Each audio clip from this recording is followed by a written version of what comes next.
Mateus 12, 24.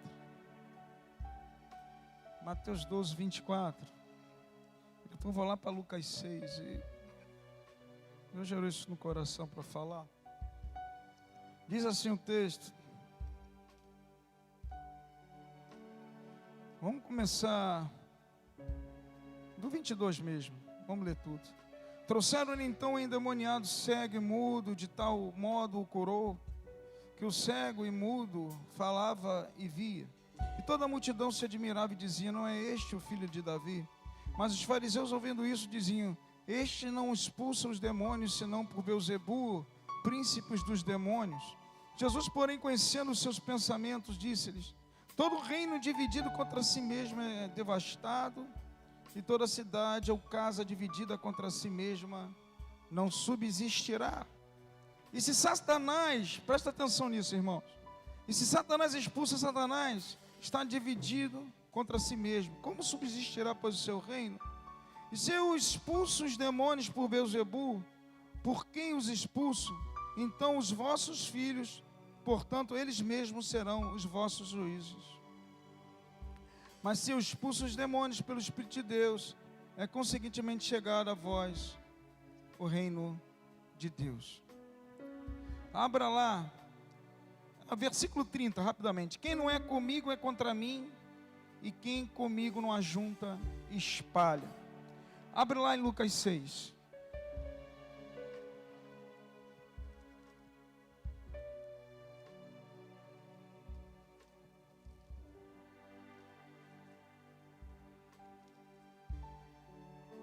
Lucas 6.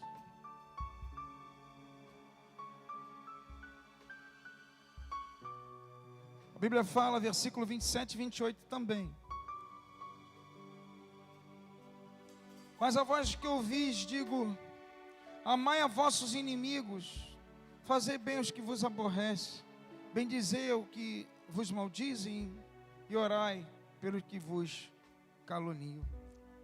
Poderia continuar falando, mas até aí. Amado, escuta uma coisa. Jesus, você vai ver poucas vezes Jesus fazendo trabalhos internos. Ele fazia mais, o movimentar do reino de Deus era mais externo. Para que Deus fizesse alguma coisa, Ele não fazia dentro das sinagogas ou nas casas das pessoas, vamos dizer assim, nos grupos familiares da época. Ele ia até as casas, ele ia para as ruas, ele pregava e curava as pessoas nas ruas. E ele era criticado, chamado de filho de Beelzebul e tantas outras coisas. Você está disposto a isso? A Bíblia fala que aquele que é com ele ajunta, mas aquele que não é com ele, esses espalham. O que eu queria falar para você é isso. É que muitas vezes nós temos que fazer o que nós estamos fazendo, ir para as ruas, levantar as mãos, clamar, orar por aqueles que muitas vezes nos maldizem, por aqueles que muitas vezes nos perseguem, nos caluniam. Vão te chamar de maluco, vão te chamar de louco. Você está preocupado com isso? Vão criticar você, vão ver o teu rosto num bairro, vão passar de carro e vão olhar: e lá aquela pessoa que mora do lado da minha casa. Você está preocupado com isso? Vão criticar, vão falar que você não presta, que crente é tudo safado, crente é ladrão. Você está preocupado com isso? Amada, junta para Cristo.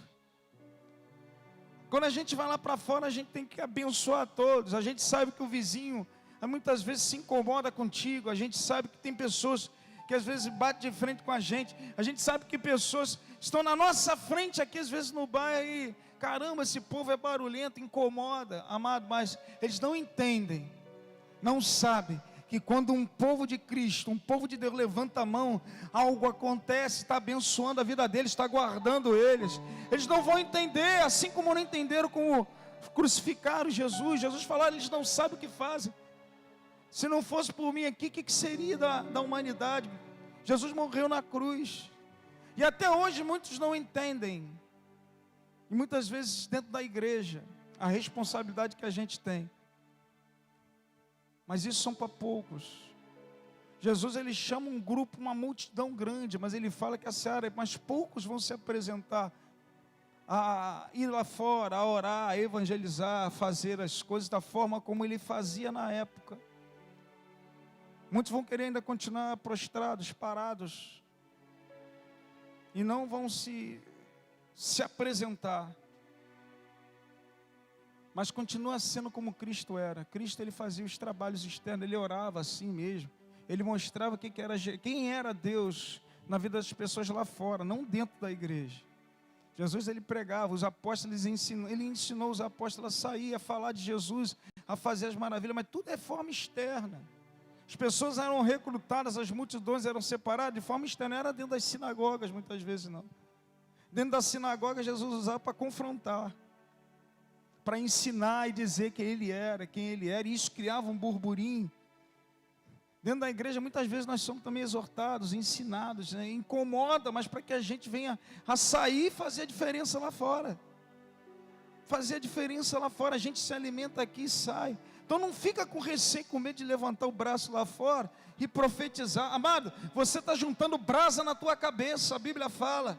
Aqueles que se oferecem dessa forma, como sacrifício vivo, está juntando brasa. A Bíblia fala isso. Se você abrir lá em Provérbios 25, 21, vai falar isso. No final ele fala, juntando brasas. Quando você abençoa aquele que te maldiz, aquele que é contra você, aquele que te critica, aquele que te dá tapa todos os dias e você se volta com amor para ele, a Bíblia fala que você está juntando brasas na tua cabeça. Não sou eu que estou falando não, é a palavra de Deus. É a maior arma que a gente tem. É o amor de Jesus. Amém, amados? Nós vamos continuar orando, vamos continuar clamando pelo bairro, vamos continuar falando. Deus não precisa de muitas pessoas para fazer isso. Deus precisa dos disponíveis a fazerem isso. Deus, ele fez uma revolução no mundo com 12. Depois veio Paulo com 1. Mas ele quer os disponíveis. A gente se prende muito em multidão. A gente faz a diferença, é um só, Deus só precisa de um. Ele fala isso a Ezequiel, ele procura um para se colocar na brecha, e muitas vezes ele não encontra. Só precisa de um, meu irmão, para mudar a vida de muitas pessoas, amém? Que Deus abençoe todos nós, que Deus te abençoe. Continua vindo de... Amado, a parte mais importante que eu vejo muitas vezes, é quando a igreja mostra o que é ser igreja. Eclésia quer dizer saindo para fora, voltados para fora. Quando você vai lá fora, você está sendo eclésia, a eclésia verdadeira, não uma construção de homem que se reúne para se alimentar. Amém? Então todo o trabalho externo, que você vai anunciar o nome de Jesus, participe, está juntando brasa para a tua cabeça e Deus gosta disso. Quando nós nos apresentamos, e todos te conhecem que você é crente, o macumbeiro, aquele que não gosta de crente, aquele teu vizinho que olha para você assim, você está com a Bíblia embaixo do braço, é isso que Deus quer, meu amado. Mostra para o mundo o que você é, não se esconda não, não seja agente secreto do céu não, meu irmão, para com isso. Eu vejo muita gente vindo da igreja, saindo da igreja, não fala de Jesus para uma pessoa, anda na rua com um grupo grandão de pessoas que são do mundo, muitas vezes não se dá o testemunho, nem fala de Jesus, mas dentro da igreja quer ser crente. A gente não pode. Esse é o momento de você ser crente, levantar o braço, profetizar, orar para aqueles que caluniam, aqueles que se incomodam com a igreja de manhã, fazendo esse barulho todo, ora por eles. Deus está guardando essas pessoas para um grande dia que eles vão se converter também, eu creio. A tua palavra, a Bíblia fala que não volta vazia, ela entra pelas janelas, ela entra pelas portas, a tua oração entra, ela vai fazer o que apraz no tempo certo.